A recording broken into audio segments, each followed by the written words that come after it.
ایصال ثواب هایی که برای میت انجام میگیرد ببینیم در زمان رسول الله صلی الله علیه و سلم ما میبینیم که عزیزان رسول الله صلی الله علیه و سلم از دنیا رفتن، دختران ایشان، فرزندان ایشان، پسرهاشون از دنیا رفتن، عموهاشون از دنیا رفتند، همسرشون از دنیا رفته، اما رسول الله صلی الله علیه و سلم هیچ یکی از این اعمالی رو که ما مسلمانان پیروان رسول الله انجام میدهیم خود رسول الله صلی الله علیه و سلم انجام نداده.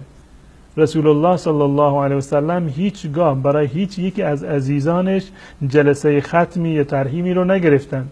جلسه ختم قرآنی رو برای هیچ یک از عزیزانشون نگرفتن. برای عمویشان که رسول الله صلی الله علیه و سلم خیلی ناراحت شدن، حضرت حمزه رضی الله تعالی عنه وقتی که به شهادت رسیدن رسول الله صلی الله علیه و سلم خیلی ناراحت شدن. وقتی که همسریشون حضرت خدیجه از دنیا رفتن و در کنارش عمویشان ابو طالب از دنیا رفتن، اون سال را ایشون سال حزن نامیدن مسلمانان، یعنی سال غم و اندوه.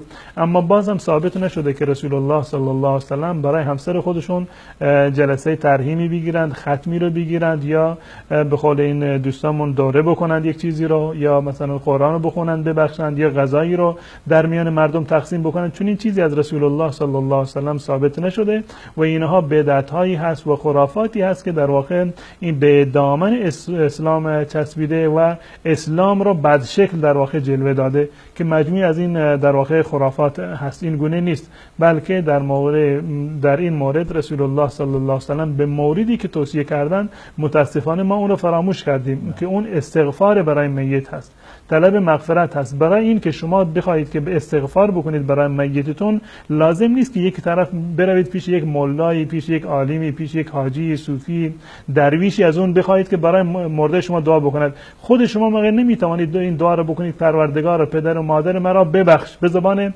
بلوچی، به زبان تاجیکی، به زبان هر زبانی که باشه، هیچ گونه اشکال ندارد. بهترین راه ثواب، ایصال ثواب برای مردگان این است که شما برایشون دعای مغفرت بکنید. پروردگار مردگان ما را معاف بکن، مردگان ما را ببخش، مردگان ما را از جهنم نجات بده، مردگان ما را به بهشت ببر.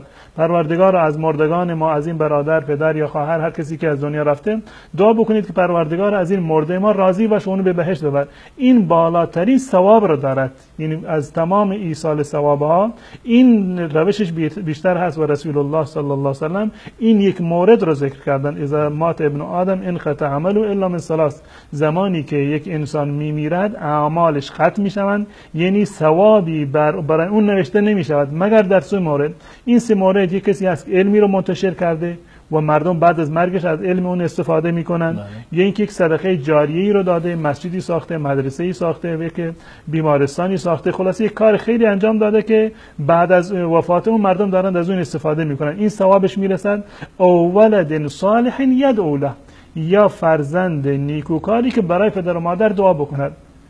همین که شما برای پدر و مادرتون دعا بکنید پروردگار و پدر و مادر ما را ببخش، فلان مرده ما را ببخش، این بزرگترین ایصال ثوابه، بزرگترین خدمتی است که شما به مرده خودتون کردید. لازم نیست که پیش من یا امثال من بیایید که برای مردگان ما دعا بکن. خود شما با اخلاص بیشتر دعا میکنید، خود شما دل شما برای مرده شما بیشتر میسوزد، اخلاص بیشتری رو دارید و هر دعایی که اخلاص در اون بیشتر باشد این در واقع ثوابش هم بیشتر است.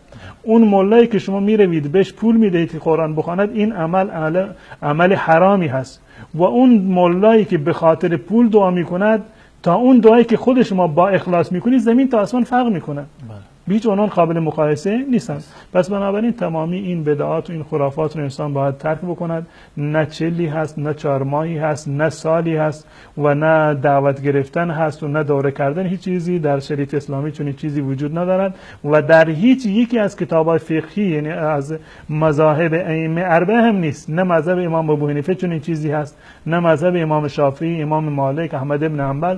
در هیچ یکی از این مذاهب این بزرگواران و این ائمه بزرگوار ما نگفتن که برای مردگان خودتون دوره بکنید یا برای اونها نمیدونم روز 3 بگیرید، 44 ماه بگیرید، سال بگیرید. چون این چیزی مطلقاً وجود ندارد و حتی ختم کردن قرآن از دیدگاه ائمه مذاهب اربعه هم ثابت نیست که اونا بیان مثلا اینو جزء آداب قرار داده باشند، جزء ایصال ثواب قرار داده باشند که برای مردگان خودتون قرآن ختم بکنید.